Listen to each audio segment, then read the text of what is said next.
Dans une interview exclusive accordée à la BBC, l'artiste musicienne Angélique Kidjo fustige les obstacles qui se dressent devant les femmes africaines lorsqu'elles veulent accéder au crédit auprès des banques. Pour elle, le système financier actuel ne tient pas compte des spécificités des femmes africaines. Pourtant, elles constituent une frange importante de commerçantes en Afrique et sont portées vers l'entrepreneuriat.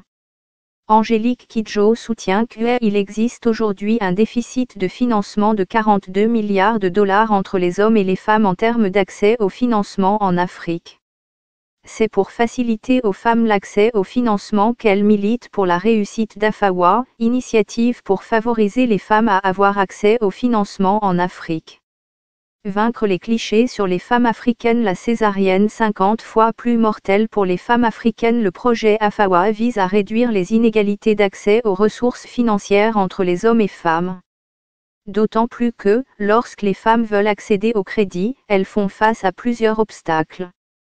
Notamment, l'incapacité des institutions financières de comprendre les vrais besoins des femmes. Afawa va collecter des fonds qui vont faciliter l'accès au crédit et financement.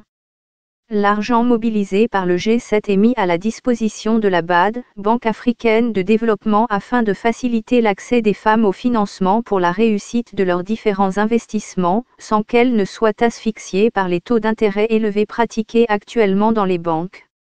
Au dernier sommet du G7 à Biarritz, le président français Macron, le président de la Banque africaine de développement Akinwumi Adesina ainsi qu'Angélique Kidjo, chanteuse béninoise et avocate inlassable des droits de la femme, ont annoncé une contribution exceptionnelle du G7 de 251 millions de dollars en faveur de l'initiative Afawa, Affirmative Finance Action for Women in Africa.